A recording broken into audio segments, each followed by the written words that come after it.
আসসালামু আলাইকুম।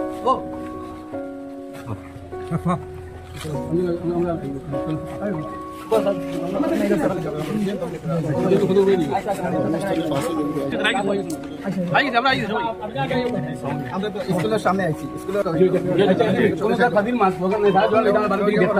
Government order মানাতে তারা কোনো ভুল হইতো না স্কুলের মর্যাদা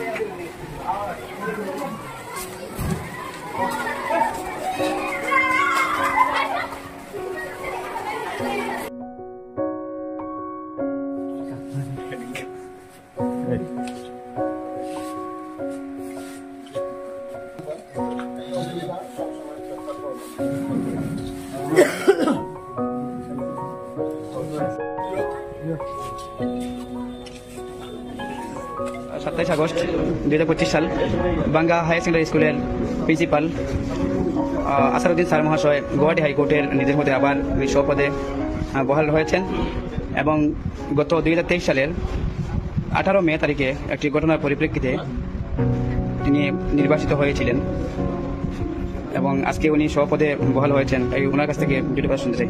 স্যার, প্রথমে আপনাকে অভিনন্দন, আপনি গুয়াহাটি হাইকোর্টের রায় পেয়ে আপনি এখানে প্রিন্সিপাল পৌঁছে। আপনি কিছু বলুন স্যার এই ব্যাপারে। আমি প্রিন্সিপাল হিসাবে 2017 ইংরেজিতে জয়েন করেছিলাম। তার আগে আমি এই স্কুলের টিচার হিসাবে 1994 ইংরেজি থেকে কাজ করেছি। সবার সহযোগিতায়, এলাকার মানুষের সহযোগিতায় আমি আমার দায়িত্ব সঠিকভাবে পালন করার চেষ্টা করেছি। কতটুকু পেরেছি সেটা এলাকার মানুষই করতে পারবেন। দুর্ভাগ্যবশত 2023 সালের 18 মে তারিখে কিছু অপ্রীতিকর ঘটনা ঘটেছিল, যার পরিপ্রেক্ষিতে আমাকে সাসপেনশন নিয়ে দেওয়া হয়েছিল। তারপর আমি গুয়াহাটি হাইকোর্টে আবেদন করি আমার সাসপেনশনকে চ্যালেঞ্জ করে। মহামান্য আদালত আমার সাসপেনশনকে রদ করেছেন এবং পুনরায় এই বিদ্যালয়েই আবার জয়েন করার নির্দেশ দিয়েছেন। এই জন্য আজ আমি বিদ্যালয়ে এসে জয়েন করেছি। এই বিদ্যালয়ে স্যার পঠন পাঠন প্রক্রিয়া খুবই সুন্দরভাবে সম্পন্ন আগে হয়েছিল, মধ্যে হয়েছে। আপনি আবার এখানে যখন এই স্কুলে আবার দায়িত্বভার নিয়েছেন, আপনি কীভাবে দায়িত্ব পালন করবেন স্যার? সবাই আশাবাদী, এলাকার জনগণ আশাবাদী, সবাই খুশি যেভাবে মানুষের ভিড় দেখতে পাচ্ছি, যে সবাই আপ্লুত এবং আনন্দিত যেভাবে আপনাকে রাজকীয়ভাবে স্বাগতম জানানো হয়েছে। এ ব্যাপারে আপনি কি বলবেন স্যার? আপনি পরবর্তী আপনার যে সময়গুলো। আমার একটি অভিজ্ঞতা বলছি। আমি যেদিন 2017 ইংরেজিতে স্কুলে জয়েন করেছিলাম প্রিন্সিপাল পোস্টে, সেই দিন স্কুলের ছাত্র সংখ্যা ছিল 812 জন। আর যেদিন আমার সাসপেনশন হয়েছিল সেই দিন এই স্কুলের ছাত্র সংখ্যা ছিল 2225 জন।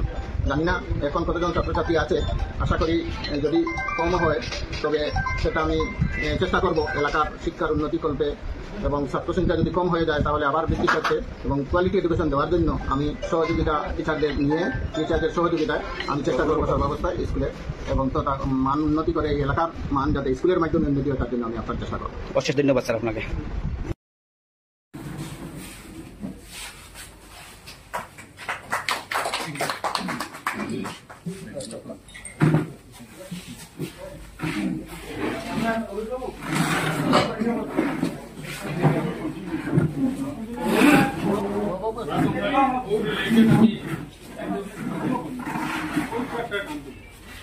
সম্পূর্ণ নির্দোষ হইয়া আজকে কোর্টের রায় ফিরিয়া পুনর্বহাল হয়েছে। বিগত দিনে যে 2 বছরের মতো আমরা জয়ী স্যার আসলাম তাও কারিকুলাম তার একটু খুব ভালো লাগছে। আমরা এলাকার মানুষের যেহেতু আইনের মারফতে স্যার আবার নির্বাচন অনুষ্ঠিত হয়েছে, আমরা ধন্যবাদ জানাই। আর বিশেষ করে এলাকার সচেতন নাগরিকবৃন্দের প্রতি আমরা একটা মেসেজ দিতাম স্যার, আপনারা যাহাতে প্রত্যেকজন গার্জেনের প্রতি আমার এবং আমরা এলাকার তরফ থেকে একটাই আবেদন, আপনারা প্রতিটি গার্জিয়ান মিটিংয়ে আপনারা কমপক্ষে আপনারা দায়িত্ব সহকারে আপনার নিজের ছেলে সন্তান সন্ততি পড়ার লাগিয়া সর্বাঙ্গীন উন্নতি করবে স্কুলে আইয়া গার্জেন মিটিংয়ে আপনারা পরামর্শ দিবা এবং পরবর্তী আমরা স্কুলের পরিকাঠামো জেলা আসলে আগের মতো বলে আমরা উন্নত করার চেষ্টা করতাম। আমরা সম্পূর্ণ সহযোগিতা আমরা থাকবো। ধন্যবাদ।